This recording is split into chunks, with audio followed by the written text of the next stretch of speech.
Today, my Bible study will be from the Bible, from Numbers, starting with chapter 22 and 23. So, recently I went to this mini farm where they had horses, donkeys, they had a rabbit, they had goats, they had chickens, and I think that's it. They have like little mini horses. I looked at all of the animals and I was able to distinguish, okay, you are a donkey, you are a goat, you are a horse, you are a chicken, you are a rabbit. And then I got a chance to see a little bit of what they like to eat. The goats and the goats and the mini horses was eating chopped sliced watermelon, and the chickens, they had little seeds for them, and for the rabbit, he was eating glory greens. And I was cracking up laughing because I have never seen a bunny rabbit eat glory greens. The name itself is funny because I'm like churchy, so he was eating glory greens. I was cracking up laughing from that. But then I was really surprised. And they had these little fans so that the animals wouldn't be hot. So they had everything that they needed or whatever, which was so awesome or whatever. But I had recently thought of the story of the talking donkey, which I absolutely love that story in the Bible. And so I talked about it a little bit last night, and then I read a little bit about it last night, and then I followed up today with just trying to make sure I have my understanding correctly on who and what and why and all of that kind of stuff. So there was a king, the king of Moab. And the king of Moab, his name was Balak, B-A-L-A-K, Balak. Balak did not like the Israelites. He did not like them. He wanted them cursed. He did not want them to be blessed in no way, shape, or form. He did not want them to prosper. He did not want them to have anything because he felt like they needed to be cursed. I went further into trying to get a little bit more understanding about the king of Moab, which is Balak. I wanted to find out a little bit more about him. But Balak, they served another god, and the religion is called Chemosh, and basically it's a religion that has cults. It's a religion that has ritual practices. It's a religion that is influenced by culture. So, for example, if Balak financed and influenced the Indian culture, then that's where his money would go based off of the culture. If he financed in the African American culture, then his money will go into the African American community because that's where he prospers based off of his ritual practices. They also did in the religion called Chemosh, they also did death cycles, which they killed people, and then they practiced rebirthing people. So they did all of these different things in this particular religion. Okay, so again, Balak, he did not like the Israelites in no way, shape, or form. So much so that he even had officials and councils that stood beside him. Hold on one second. So Balak, basically, he was a king, and he just wanted everything done his way. He was a king, and he did not have a respect for God. He was a king of another tribe. He had no desire for the God of the Israelites. He had no heart for the God of the Israelites. He had no understanding of the God of the Israelites. He did not care about the Israelites because his whole purpose was to have them cursed and denounced. So much so that he was willing to invest in silver and in gold to see the Israelites cursed, defeated, basically. And so what ends up happening is Balak, who is a king, decides, I'm going to call someone who I believe can get this job done for me. And he decides to call Balaam. And Balaam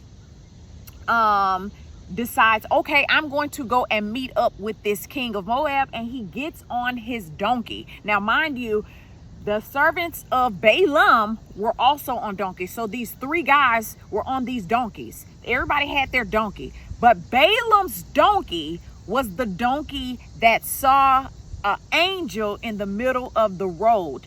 The Bible specifically said that the donkey saw it, and then the Bible specifically said once the donkey resisted going the direction that the man wanted it to go in, the Bible says that there were walls on both sides. The angel of the Lord was standing in the middle of the road, but the walls were on both sides, and the people were on their donkeys. Now, while they were on their donkeys, again, the donkey saw the angel, so the donkey resisted. The donkey did not go, and the man hit it, and he hit it, and he hit it. And finally, the Bible says that God allowed the donkey's mouth to be open. And he said, hey, haven't I always done what you've asked me to do? Haven't I always been your transportation, and I've gone where you wanted me to go? Why are you hitting me? I'm helping you. If I would have continued to go, I would have died. But what ended up happening was, see, this is so good. The donkey was afraid and feared the angel. But when the angel opened up its mouth, he told Balaam, if it wasn't for your donkey, I would have killed you and spared it. And a lot of the times, that's a good example even for myself, because recently I heard some stuff. I was around some stuff, and because of the magnitude of the situation, I put myself in the same position of being killed. And I was like, oh my God, I'm gonna be killed. But just like this story, if the angel of God and sees you and you fear the Lord, then what usually will happen to somebody else will not always happen to you. So the donkey was the one that stopped. The donkey was the one that moved over and went into a field, while the man named Balaam was trying to figure out, why is this donkey not obeying me? Why is this donkey not going in the direction that I'm telling it to go in? Why is this donkey not following what I'm telling? I have hit this donkey, and I have hit this donkey, and I have hit this donkey. And the angel then says, why did you hit the donkey? See, the man thought, I'm the only one around to be able to put my hands on this donkey. But the angel said, why did you hit the donkey? And the man said, I did not see you. I have sinned. I did not see you. And the Bible says he bowed to the ground and he was willing to go home. But because Balaam feared God in the point of when he seen the angel and heard the angel, God decides, you know what? I'm not going to cancel your little trip with the king. Matter of fact, I'm going to allow you to go with this king who hate the Israelites. But when you get around this king, instead of you doing everything he tells you to do, I want you to obey everything I tell you to do. So Balaam gets back up on his donkey. Obviously, his donkey is no longer afraid because there is no angel around to tell him, I'm coming to oppose you. Because why? God allowed him to go ahead and go on that invitation to the king. Balaam gets there to King Balak. He gets there, and Balak immediately goes into, okay, this is what I want you to do to them, and this is what I want you to do, and I want you to do this, and I want you to do that. But whatever Balak asked Balaam to do, Balaam understood his assignment. He said, you know what? God spoke to me before I came, so let me see what God says. God told me he will speak to me on the behalf of whatever it is that you want to say about the situation. So let me go to God on this behalf. And I love that, because a lot of the times people think if one person is evil and one person is up to no good, then everybody in the circle is up to no good. But there are some people who are God-fearing, and there are some people that still hear from God, that no matter who they are around, they still have a reverence and a fear for God, so that their character and their mindset won't be contaminated with the same thoughts and ideas of the other person. Because why? Balaam was on his assignment because God told him, go ahead and go around that king. So God knew he was there. He wanted him to be there, and God was still using him despite the fact that the king had a different mindset than Balaam. So Balaam gets around the king, and no matter what the king asked Balaam to do, Balaam went to God on his behalf, because God spoke to Balaam, and Balaam heard from God. And what ended up happening was God ended up telling Balaam to tell him, look, I'm not cursing them. I'm going to read a little bit of what he said. He said, Numbers 22, verse 8, how could I curse those whom God has not cursed? And how could I denounce those whom God has not denounced? From the rocky peaks, I see them. From the heights, I view them. I see a people who live apart and do not consider themselves one of the nations, who can count the dust of Jacob or number even a fourth of Israel. Let me die the death of the righteous, and may my final end be like theirs. This is what Balaam was saying because he heard from God. And Balak said to Balaam, the king said to Balaam, what have you done to me? I brought you to curse my enemies, but you have done nothing but bless them. And Balaam answered, must I not speak what the Lord puts in my mouth? So he was letting him know, sir, I know that you don't like them. I know that you want them cursed. I know you care nothing about them. But because I feared the Lord, and because I knew that I could have died on my way to you, because the angel told me he was going to kill me had I not moved out of his way, then I'm not going to now go back into, well, it's okay, and I don't have to listen to God, and I don't have to fear. Balaam had just faced death before he got with the king, so why wouldn't he obey God now? So whenever Balaam got around this king, basically the king wanted everything to be his way because of the culture, because of his investments, because of his business side of it, because of the financial side of it, because of what he gained out of it. The king felt like a fool because he was around these powerful people, and everything that he wanted, he didn't get. Everything that he wanted to happen to the people he hated, it didn't happen. Everything he wanted to do in his mind with his thoughts and with his ideas, it didn't happen because God was with the Israelites. God was with them, and God did not curse them. And that's what God wanted the king to know. I understand that you hold a powerful position in this earth. I understand that you are a man of a nation or a title or a community, but I have not cursed them. I have not pronounced death upon them. I have not told them that they would be taken care of. I did not tell them that they would not be prosperous and they would not be protected and they would not be provided for. I didn't tell them that. So if God is the Father, like we pray, we say God is our Father, that's just like saying we are bastards because now God has abandoned us and God has forsaken us because a king is more important. God is more important, so much so that he shows the king that although you are great and although you are mighty, I'm much more superior than you because you invited my child, you invited my son, you invited my servant to your invitation, and now I'm going to show you exactly what I think about the very people you hate. You invited my servant who my angel could have killed, so I'm letting you know that my servant fears me. I sent my angel to oppose the man that you invited in the middle of the road so that when he got with you, he would already have an inkling of an understanding that he could have died if he did not fear the Lord. So at this point, what more can you do? What more can you do when you are around people and you know that they don't have the same culture and same spiritual practices than you?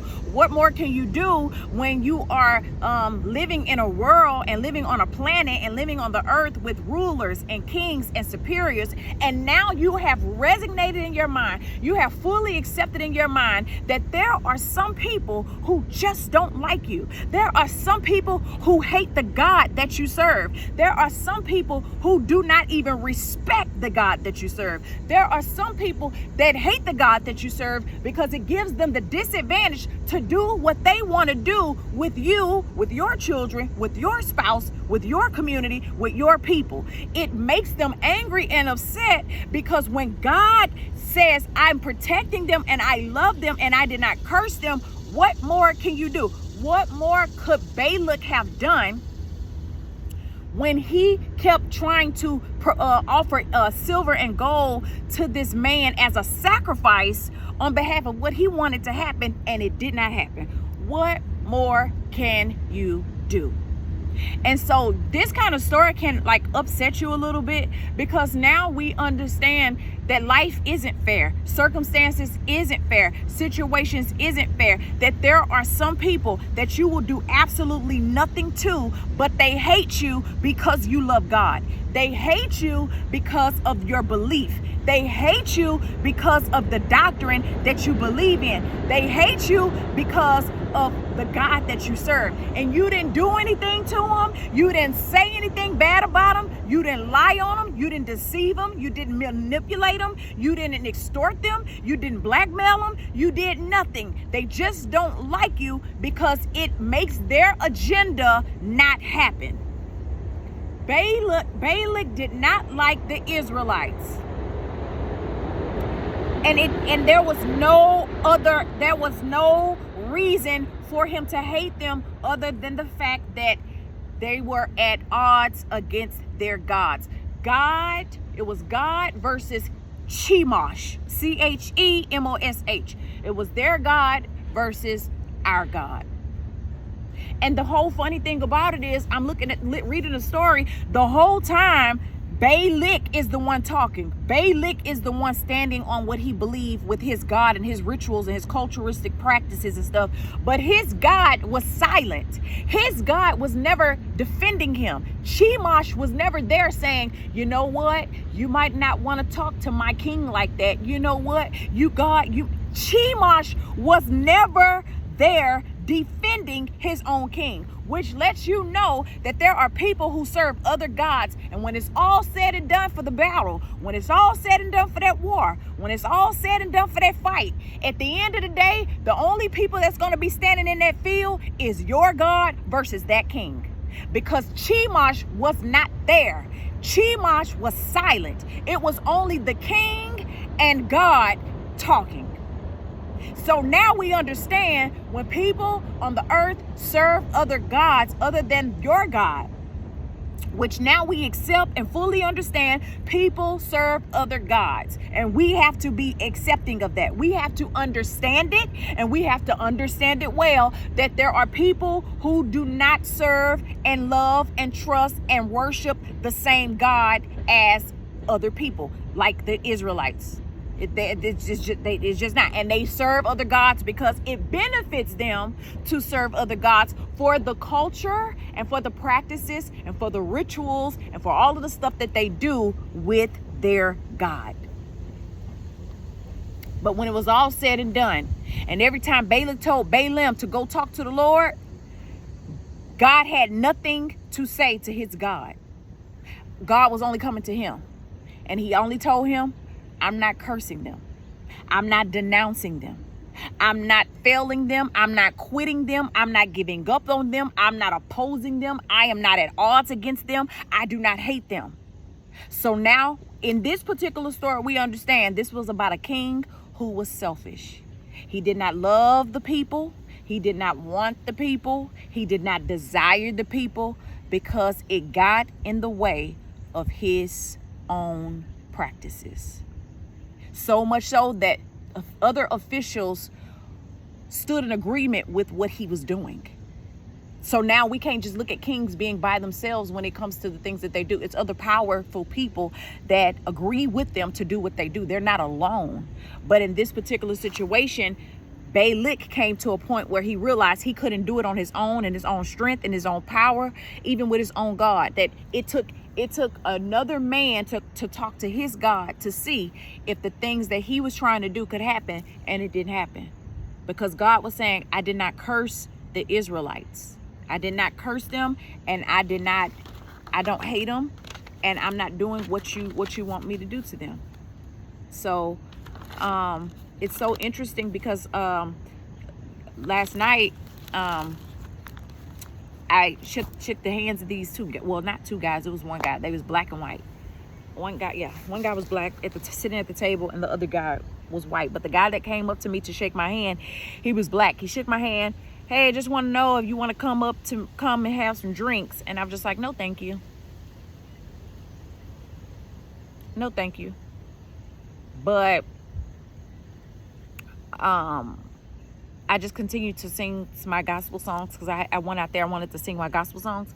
So I was singing my gospel songs, whatever. And then that was it or whatever. But I was thinking to myself, damn, I hate when people like bother me when I'm sometimes having my alone time. Like I hate that. But because I was sitting at a park where tables were at, obviously, you know, sometimes people think, oh, you know, let me see if you just want to drink. But, you know, I don't want to drink.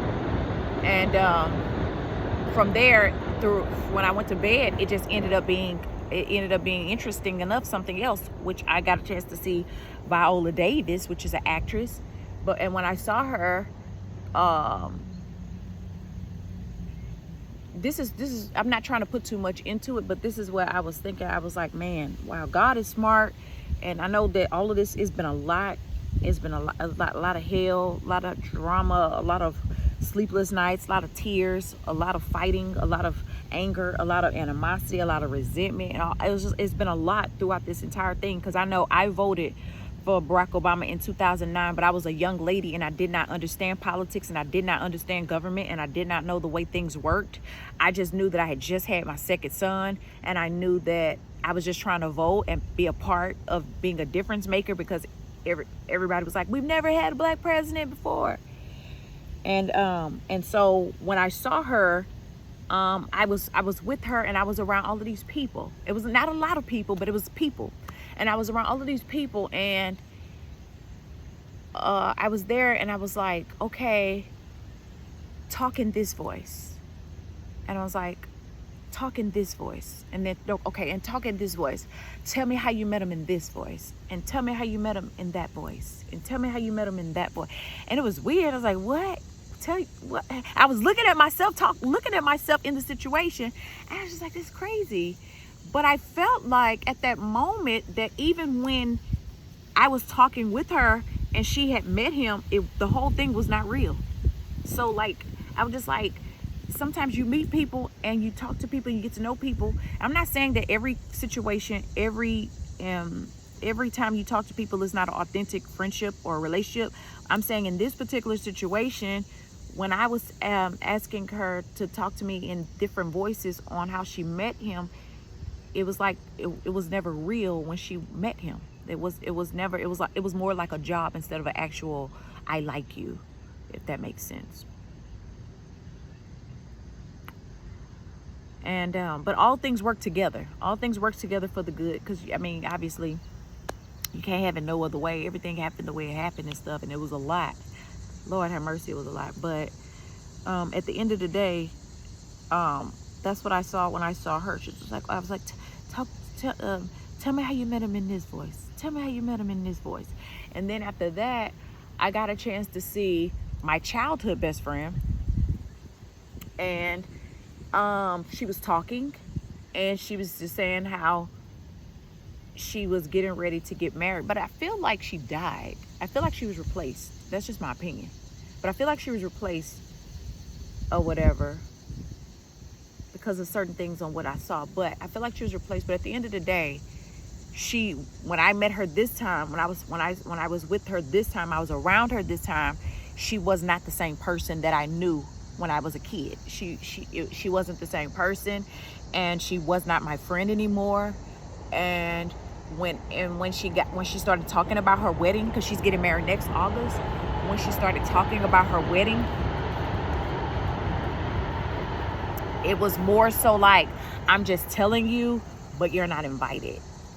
And I was thinking to myself, I was thinking many different things, but at the end of the day, the sum total of what I really think is like who I am now. I've evolved and I've changed so much since being her friend and being friends with Jennifer, that I'm not even the same person. And the thing is I'm not even on the same level, and I don't even have the same status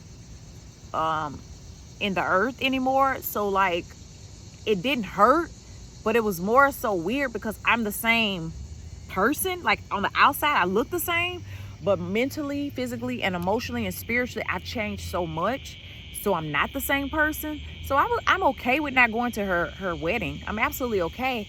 But it was just like, when she told me, it was more so like, yeah, you're not invited. I mean, she didn't say you're not invited. It was like, yeah, I'm getting married next August and da da da da da da. But it was just the way she was saying it in the room with all of the other people. It was almost like you hear me and you know that I'm getting married, but you're not a part of it.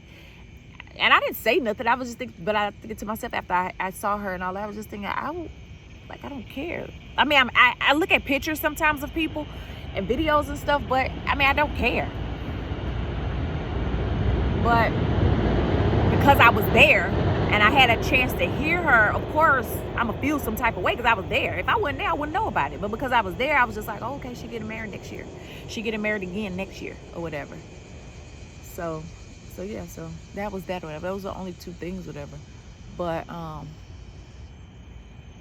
yeah, basically, I know it's going all the way off topic from my story. But at the end of the day, the king he did not like the Israelites, and it was just a whole nother God. They didn't have the same God. So, and a lot of the times now that I look at people and I look at circumstances and I look at situations that don't seem fair or seem strange or seem weird, they just don't serve the same God, and you just got to be okay with that. So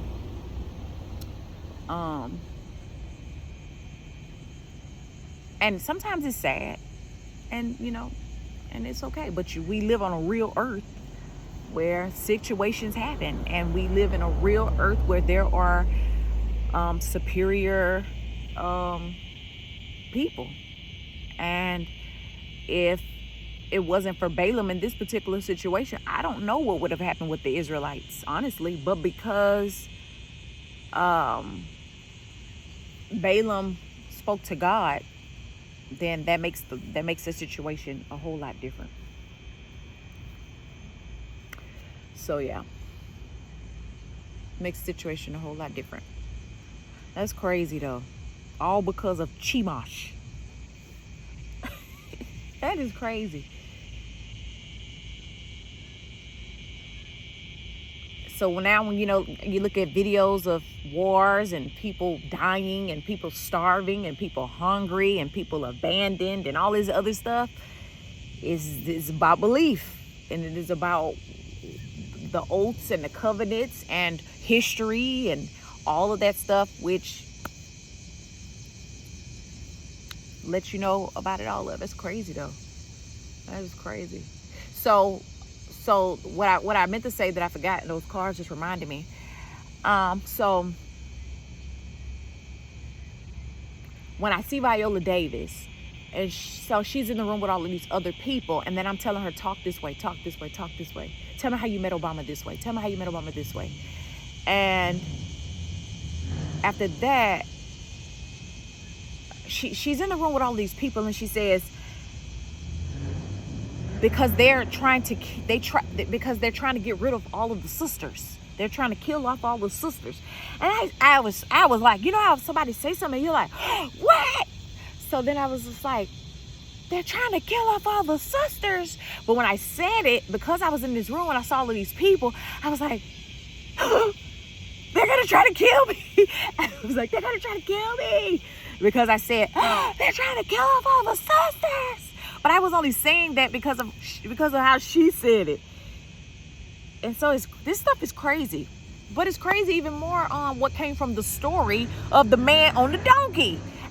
That's why I say when I do Bible stories and then I go to bed, it's amazing what comes out of it. I would have never thought. She was like, tell me how you met Obama. From this story, Chemosh and the Israelites, the God of Israelites, that's what this thing has been about the whole time. The God of Chemosh and the God of the Israelites.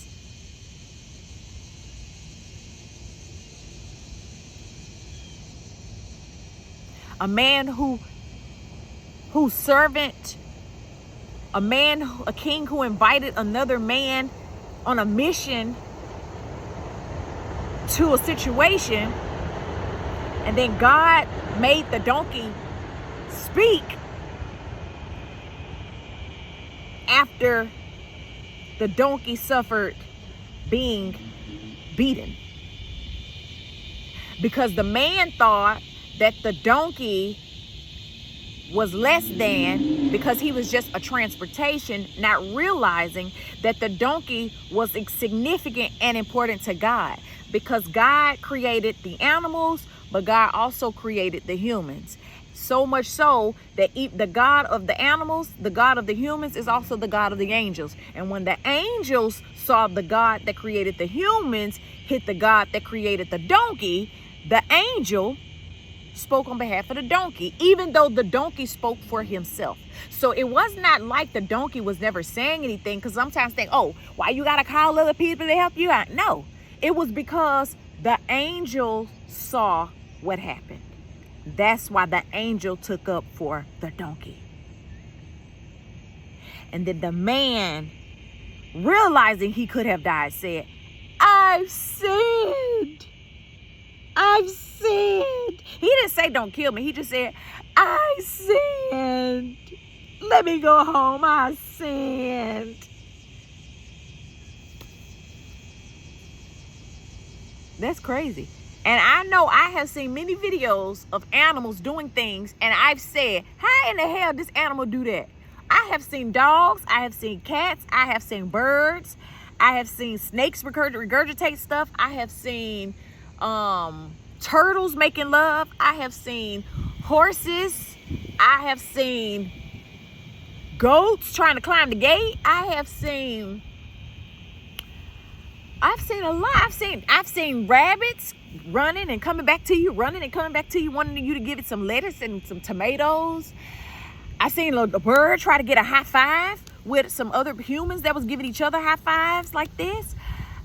Animals are smart, and for the animal to have been hidden like that, and then he look at the human and say, I've been loyal to you.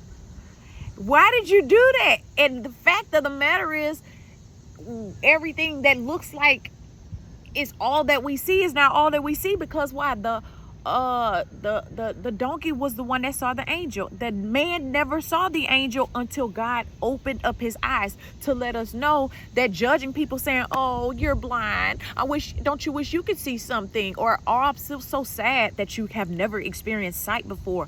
We are partially blind too, because although we can see everything that we can see, until God opens up our eyes like that, we still can't see everything. I know in my 39 years, I thought I saw everything until God opened up my eyes a whole lot like this, to where I saw more than I ever thought I saw. So everything that we see, we don't see. There's technologies, there's inventions, there is all kind of things that we think we've seen until we see it. And the donkey saw something so great, which was an angel. And the donkey didn't say anything. He just went over to the side to get out of the angel's way. Because obviously the donkey saw the sword, and the donkey saw the angel, and the donkey feared the Lord, to the point where once the man's eyes was open, then he was afraid. Once the man's eyes was open, then he was nervous. Once the man's eyes was open, then he was running to go home. When the man's eyes was open, then he was trying not to get killed. When the man's eyes was open, then he was able to talk to the angel. Until the man's eyes was open, he was not afraid. He wasn't scared of nothing. He didn't fear the Lord. He didn't fear the angel, and he was angry at his donkey. Until God reversed it and said, the donkey is afraid because he see the angel. Now let me let you see the angel. Now let me let you see the angel with the sword. Now let me let you see the angel with the sword ready to kill you. Now let me let you see the angel with the sword ready to kill you, because you are going a reckless way. Oh, I've sinned. I want to go home. I sinned. But before he realized he sinned, he was not ready to go home. Before he realized he sinned, he was not feeling any kind of sympathy for hitting his donkey. And before he saw the angel, he did not fear the Lord, because he did not even know it could possibly be an angel on the road. So this king was successful at his opposition because of what he was willing to offer through sacrifice, which was silver and gold. And then God had to come and say, I know that you have silver and I know that you have gold, but even your silver and your gold and your sacrifices and what you're willing to put in to have your enemies defeated and denounced is worthless. This is a true story of everything that the king had ended up being worthless when it came to what he was willing to do to destroy some people that God loved. So, sometimes all we know is all we know. And this is not a story of the king giving his life to the Lord and being converted into Christianity. This is not, everybody's not going to be converted into Christianity. Everybody will never, some people will never come into the knowledge of the Lord. And we have to be okay with that. But at the end of the day, I thank God that God has our back, not only through people, but also through spiritual angels that protects us and is willing to fight for us and defend us because of what other people were willing to do to us. I'm thankful to God for that. So at the end of the day, when people choose their God, you got to let them choose their God. And when you choose your God, you got to be okay with the God that you choose. And we got to be okay with the end of the story. And we got to be okay with closing the chapter, turning the page. And we got to be okay with clarity. And we got to be okay with understanding on about people and stuff like that. It benefited the Israelites. It didn't benefit them at all on the God of Chemosh's lifestyle, because they didn't know that God. And sometimes, people try to get mad. Why don't you do what we do? I don't know your way because I don't know your God. I don't know your God because I don't serve your God. So I don't live like you because I don't know the God that you live by. And I don't do the things that the God that you serve live by. I don't do those things. So that's why I don't know that God. And we have to be okay with that too. Some people will do certain things to their hands and their faces and their body and paint themselves certain ways or pierce themselves certain ways. Different things that they wear, they do that because of their God. But if we don't know their God, we just don't know their God. And it's okay. That's why we live in a world of variety and differences and all of that. Everybody is not the same. But at the end of the day, this boiled down to the God of Chemosh and the God of the Israelites. And God was with the Israelites. So this is a happy ending because just when, it looks like sometimes people have a greater advantage over you because of their status, because of their lifestyle, because of their money, God shows, I am great, I am mighty, and I am strong. Continue to trust and believe and have faith in me. So I'm grateful to God about that. But yeah.